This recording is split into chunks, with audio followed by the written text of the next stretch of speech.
ಬರುವೆ ಕರುಣೆಯನ್ನು ಕೋರಿ ಬರುವೆ. ಶ್ರೀ ಗುರುವೆ ಅರುವೆ ಶರಣಾಗಿ ಬರುವೆ ಕರುಣೆಯನ್ನು ಕೋರಿ ಬರುವೆ.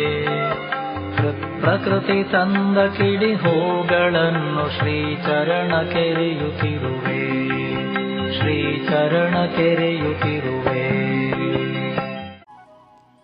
ಹಸನ್ಮುಖಾಯ ವಿದ್ಮಹೇ ಪ್ರೇಮರೂಪಾಯ ಧೀಮಹಿ ತನ್ನೋ ವಿರಜಾನಂದಃ ಪ್ರಚೋದಯಾತ್. ಓಂ ಅಮೃತಹಸ್ತಾಯ ವಿದ್ಮಹೇ ಮಹಾಶಕ್ತಿನೇತ್ರಾಯ ಧೀಮಹಿ ತನ್ನೋ ಅಪ್ಪಾಜಿ ಪ್ರಚೋದಯಾತ್. ಜೈ ಶ್ರೀಮಾತಾ. ಅಪ್ಪಾಜಿ, ಈ ಗುರುಪೂರ್ಣಿಮೆಯ ಅತ್ಯಂತ ಪವಿತ್ರ ದಿನದಂದು ನಿಮ್ಮ ಲಕ್ಷಾಂತರ ಮಕ್ಕಳ ಪರವಾಗಿ ನಿಮ್ಮ ಪಾದಪದ್ಮಗಳಿಗೆ ಪ್ರೇಮಪೂರ್ವಕ, ಪ್ರೀತಿಪೂರ್ವಕ, ಭಕ್ತಿಪೂರ್ವಕ ನಮನಗಳನ್ನು ಸಲ್ಲಿಸ್ತಾ ಇದ್ದೀನಿ. ನಮ್ಮೆಲ್ಲರಲ್ಲಿರೋ ಅಜ್ಞಾನ ಅನ್ನೋ ಕತ್ಲನ್ನು ನಿಮ್ಮ ಜ್ಞಾನದ ಬೆಳಕಿನಿಂದ ಓಡಿಸ್ತಿರುವ ಶ್ರೀ ಗುರುವಿಗೆ ಕೋಟಿ ಕೋಟಿ ನಮನಗಳು. ಅಪ್ಪ, ನಿಮ್ಮನ್ನು ಗುರು ಅಂತ ಕರಿಬೇಕೋ, ಶ್ರೀ ಗುರು ಅಂತ ಕರಿಬೇಕೋ, ಅಥವಾ ಜಗನ್ಮಾತೆ ಅಂತ ಕರಿಬೇಕೋ ಗೊತ್ತಾಗ್ತಾ ಇಲ್ಲ. ನಮ್ಮೆಲ್ಲರ ಹಲವಾರು ಜನ್ಮದ ಪುಣ್ಯದ ಫಲವಾಗಿ ಒಬ್ಬ ಗುರುವಾಗಿ ನಮ್ಮೆಲ್ಲರ ಬಾಳಿಗೆ ಬಂದು ನೀವು ಸಾಕ್ಷಾತ್ ಆ ಜಗನ್ಮಾತೆಯಾಗೇ ನಿಂತುಬಿಟ್ಟಿದ್ದೀರಾ ಅಪ್ಪ. ಹೇಗೆ ಬದುಕಬೇಕು ಅಂತಲೇ ಗೊತ್ತಿಲ್ದಿರ ಅಡ್ಡಾಡ್ತಾ ಇರೋ ನಮ್ಮನ್ನೆಲ್ಲ ಕರ್ಕೊಂಡು ಆ ಆಧ್ಯಾತ್ಮಿಕ ಸತ್ಯದ ಕಡೆಗೆ ನಡೆಸ್ತಾ ಇದ್ದೀರಾ ಅಪ್ಪ. ಯಾವುದನ್ನು ಪಡೆಯೋಕ್ಕೋಸ್ಕರನೇ ನಮಗೆ ಈ ಮಾನವ ಜನ್ಮ ಸಿಕ್ಕಿದೆಯೋ ಆ ಸತ್ಯದ ಕಡೆಗೆ ಕೈ ಹಿಡಿದು ನಡೆಸ್ತಾ ಇದ್ದೀರಾ ಅಪ್ಪ. ನಿಮ್ಮನ್ನು ಪಡೆದ ನಾವು ನಿಜವಾಗಿ ಧನ್ಯರು ಅಪ್ಪ. ಅಪ್ಪ ಯಾವಾಗಲೂ ಹೇಳ್ತಾರೆ, ಅತ್ಯಂತ ಮೌಲ್ಯವಾಗಿರೋದು ಏನು ಅಂದರೆ ಮನುಷ್ಯತ್ವ ಅಂತ. ಎಷ್ಟೋ ಲಕ್ಷಾಂತರ ಜನ್ಮಗಳ ನಂತರ ನಮಗೆ ಈ ಪವಿತ್ರವಾದ ಜನ್ಮ ಸಿಕ್ಕಿದೆ. ಪವಿತ್ರವಾಗಿರೋ ಅತಿ ಮೌಲ್ಯವಾಗಿರೋ ಮಾನವ ಜನ್ಮ ಏನೋ ಸಿಕ್ಕಿದೆ. ಆದರೆ ಅದನ್ನು ಬರೀ ಲೌಕಿಕವಾಗಿ ಕಳೆದು ಒಂದು ದಿವಸ ಮರಣ ಹೊಂದೋದಕ್ಕೆ ನಾವಿಲ್ಲಿ ಬಂದಿರೋದು. ಪ್ರಪಂಚನೇ ನಮ್ಮ ಧ್ಯೇಯ ಅಂದ್ಕೊಂಡು ನಾವು ಬದುಕ್ತಾ ಇದ್ದೀವಿ. ಭಗವಂತ ಅಂದರೆ ನಮ್ಮೆಲ್ಲರಿಗೂ ಇಷ್ಟ. ಆದರೆ ಪ್ರಪಂಚಕ್ಕೋಸ್ಕರ ನಾವು ಭಗವಂತನ ಪ್ರೀತಿಸ್ತಾ ಇರ್ತೀವಿ. ನಮ್ಮ ಲೌಕಿಕವಾದ ಆಸೆಗಳನ್ನು ತೀರಿಸ್ಕೊಳ್ಳೋದಕ್ಕೆ ಕಷ್ಟ ಬಂದಾಗ ರಕ್ಷಣೆಗಾಗಿ ಭಗವಂತನ ನೆನೆಸ್ಕೊಳ್ತಾ ಇರ್ತೀವಿ. ಹಾಗೆ ಬದುಕ್ತಿರುವಾಗ ಅಪ್ಪಾಜಿ ನಮ್ಗೆ ಇನ್ನೊಂದು ಅಮೂಲ್ಯವಾದದ್ದನ್ನು ತೋರಿಸಿದ್ದಾರೆ. ಅದೇ ಮುಂದಿನ ಹೆಜ್ಜೆ ಅಂದರೆ ಮುಮುಕ್ಷತ್ವ. ಇಲ್ಲಿವರೆಗೆ ನಮಗೆ ಭಗವಂತ ಬೇಕು, he is a part of our life ಅಂತ ಅಂದ್ಕೊಳ್ತಾ ಇದ್ವಿ. ಆದರೆ ಅಪ್ಪ ನಮಗೆ ತೋರಿಸ್ಕೊಟ್ಟಿರೋದೇನೆಂದರೆ ಆ ಭಗವಂತನೇ ಬೇಕು ಅಂತ ಹಂಬಲನ್ನು ನಮ್ಮ ಹೃದಯದಲ್ಲಿ ಇಟ್ಕೊಂಡಾಗ ಆಗ ಸಿಗೋ ಆನಂದನೇ ಬೇರೆ. ಆ ಮುಮುಕ್ಷತ್ವವನ್ನು ಕರುಣಿಸಿರೋ ಗುರು ನಮ್ಮಪ್ಪ. ಅಂದರೆ ಈಗ ಹೆಂಗೆ ಬೇಕೋ ಹಂಗೆ ಬದುಕ್ಬಿಡಿ ಅಂತ ಹೇಳ್ತಾ ಇಲ್ಲ ಅಪ್ಪ. ಈ ಜೀವನನೂ ಚೆನ್ನಾಗಿ ಮಾಡಿ ಅದೇ ಸಮಯದಲ್ಲಿ ಪರದ ಬಗ್ಗೆ ನಿಮ್ಮ ಲಕ್ಷ್ಯ ಇರಲಿ ಅಂತ ತೋರಿಸ್ಕೊಡ್ತಾ ಇದ್ದಾರೆ ಅಪ್ಪ. ಇಹ ಪರ ಎರಡನ್ನೂ ಹೇಗೆ ಸಾಧಿಸಬೇಕು ಅನ್ನೋದನ್ನು ತೋರಿಸಿರೋ ಪರಮಗುರುನೇ ನಮ್ಮ ಜಗನ್ಮಾತೆ ಅಪ್ಪ. ಮನುಷ್ಯ ಜನ್ಮ ಸಿಕ್ಕಿದ ಮೇಲೆ ಮಹಾಪುರುಷರ ಸಂಶಯ ಆಗೋದು ಆ ಭಗವಂತನ ಕರುಣೆಯಿಂದ ಅಂತಲೇ ಎಲ್ಲರಿಗೂ ಗೊತ್ತು. ಅಪ್ಪ ಗುರುವಾಗಿ ಬಂದು ಜಗನ್ಮಾತೆಯಾಗಿ ನಮ್ಮ ಜೊತೆನೇ ಇದ್ದು ಈ ದಾರಿಯಲ್ಲಿ ಹೇಗೆ ನಡಿಬೇಕು ಅಂತಲೂ ತೋರಿಸ್ಕೊಡ್ತಾ ಇದ್ದಾರೆ.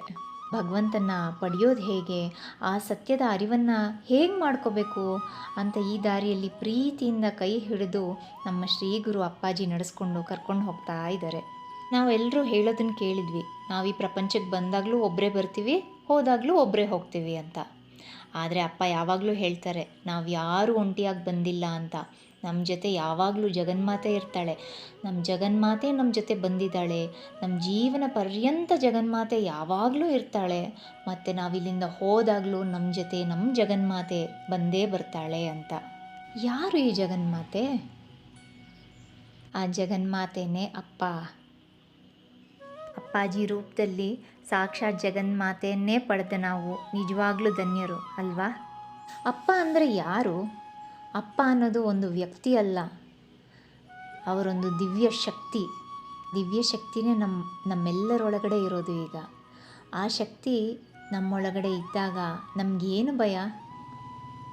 ಅವರ ಆಶೀರ್ವಾದದ ಹಾಡಲ್ಲೂ ಪ್ರೀತಿಯಾಗಿ ಹಾಡಿದಾರಲ್ಲ, ನಾನಿರುವಾಗ ನಿಂಗೇನು ಭಯ ಅಂತ. ಜೀವನ ಅಂದಮೇಲೆ ಕಷ್ಟ ಸುಖ ಬಂದೇ ಬರುತ್ತೆ.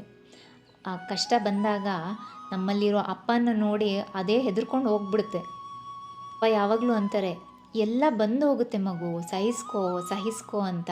ಒಂದು ಕರುಣೆಯಿಂದ ಒಂದು ದೊಡ್ಡ ಕಷ್ಟನೂ ಕೂಡ ಒಂದು ಚಿಕ್ಕ ಸೂಜಿ ಥರ ಅನಿಸುತ್ತೆ. ಬೆಟ್ಟದಾಗಿರೋ ಒಂದು ಕಷ್ಟನೂ ಒಂದು ಚಿಕ್ಕ ಕಲ್ಲು ಥರ ಅನಿಸುತ್ತೆ. ಯಾಕಂದರೆ ಅಪ್ಪ ನಮ್ಮ ಜೊತೆ ಇದ್ದಾರೆ, ನಮ್ಮ ಜೊತೆ ಇದ್ದು ನಮ್ಮನ್ನು ಕಾಪಾಡಿ ಯಾವಾಗಲೂ ಜೊತೆಯಲ್ಲೇ ಇರ್ತಾರೆ. ಅತೀ ಅಮೂಲ್ಯವಾದ, ಬೆಲೆ ಕಟ್ಟೋಕ್ಕೂ ಆಗದೇ ಇರೋಂಥ ಮೌಲ್ಯಗಳನ್ನು ನಮ್ಮಪ್ಪ ನಮಗೆಲ್ಲ ಹೇಳ್ಕೊಡ್ತಾ ಇದ್ದಾರೆ. ಜೀವನದಲ್ಲಿ ಹೇಗೆ ಕಷ್ಟನ ಎದುರಿಸ್ಬೇಕು, ಎಲ್ಲನೂ ಸಹಿಸ್ಕೋಬೇಕು. ಸಹಿಷ್ಣುತೆ ಅನ್ನೋದು, ಕಷ್ಟ ಬರುತ್ತೆ ಹೋಗುತ್ತೆ, ಸುಖ ಬರುತ್ತೆ ಹೋಗುತ್ತೆ, ಅದೇ ದೊಡ್ಡದು ಅಂದ್ಕೊಂಡು ಅದರಲ್ಲೇ ಮುಳುಗೋಗಬಾರ್ದು. ಹೇಗೆ ಅದನ್ನು ಧೈರ್ಯವಾಗಿ ಎದುರಿಸ್ಬೇಕು, ಹೇಗೆ ನಮ್ಮಲ್ಲಿ ಆ ಕಾನ್ಫಿಡೆನ್ಸ್ ಇರಬೇಕು ಅಂತ ಹಲವಾರು ಮೌಲ್ಯಗಳನ್ನು ಅಪ್ಪಾಜಿ ತುಂಬ ಚೆನ್ನಾಗಿ ಹೇಳ್ಕೊಡ್ತಾ ಇದ್ದಾರೆ. ಏನಕ್ಕೆ ಇಷ್ಟೆಲ್ಲ ಹೇಳ್ತಾ ಇದ್ದಾರೆ ನಮ್ಮಪ್ಪ? ಅಪ್ಪ ಯಾವಾಗಲೂ ಹೇಳ್ತಾರೆ, ನಿಜವಾದ ಆಧ್ಯಾತ್ಮ ನಮ್ಮ ಮನಸ್ಸು ಅಂತ. ಸರಿಯಾದ ರೀತಿಯಲ್ಲಿ ಸಮತ್ವದಲ್ಲಿ ಇಟ್ಕೊಳ್ಳೋದೇ ನಿಜವಾದ ಆಧ್ಯಾತ್ಮ. ಹೇಗೆ ಇಟ್ಕೊಳ್ಳೋದು ಅನ್ನೋದನ್ನೇ ಅಪ್ಪಾಜಿ ನಮಗೆ ತೋರಿಸ್ತಾ ಇದ್ದಾರೆ. ಸಾರ ಮತ್ತು ನಮ್ಮದೇ ಆದ ಗೊಂದಲಗಳಲ್ಲಿ ಬಿದ್ದೋಗಿರೋ ಮನಸ್ಸನ್ನು ಮೇಲಕ್ಕೆತ್ತೋ ಪ್ರಯತ್ನನೇ ಮಾಡ್ತಿರೋದು ನಮ್ಮ ಜಗನ್ಮಾತೆ ಅಪ್ಪ.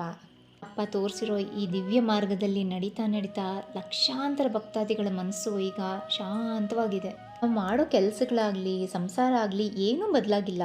ಅಪ್ಪ ಯಾವಾಗಲೂ ಅಂತಾರೆ, don't change your work, just change your perspective ಅಂತ.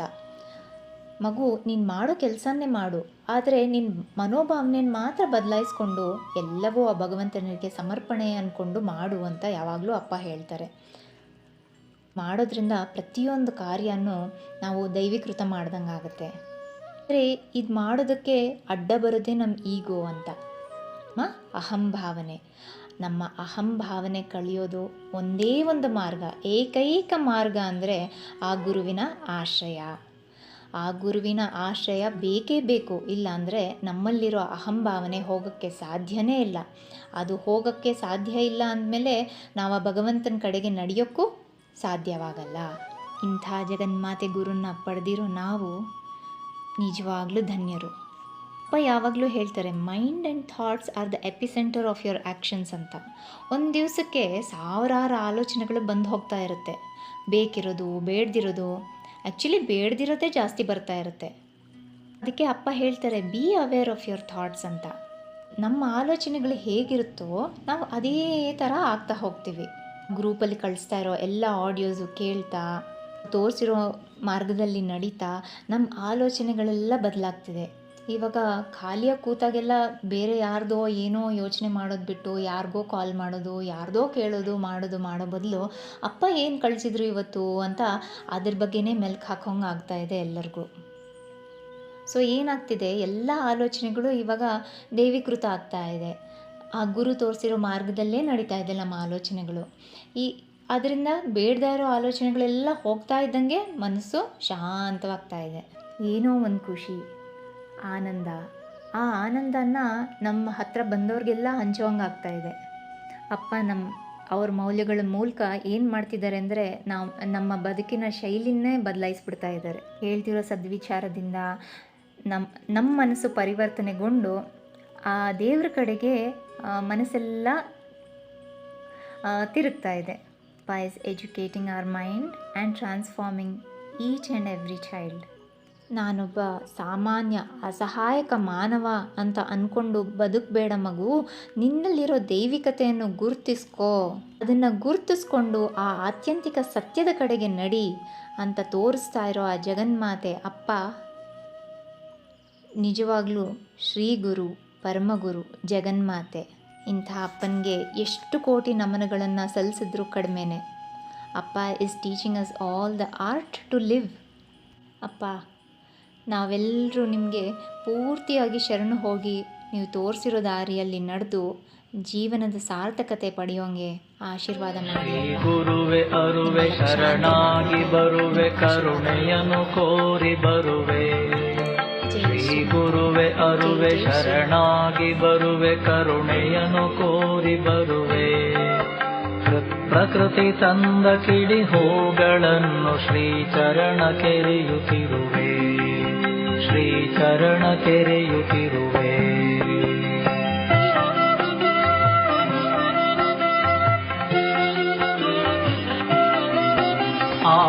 ಪಾದ ಪದ್ಮ ಎದೆಗವತಿ ಹಿಡಿದು ನಡುನೆತ್ತಿ ಗೊತ್ತಿ ಕೊಂಬೆ.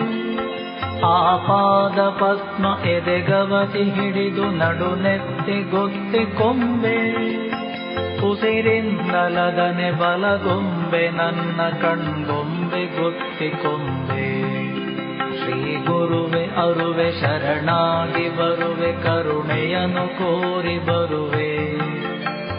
ಪ್ರಕೃತಿ ತಂದ ಕಿಡಿ ಹೂಗಳನ್ನು ಶ್ರೀ ಚರಣ ಕೆರೆಯುತ್ತಿರುವೆ.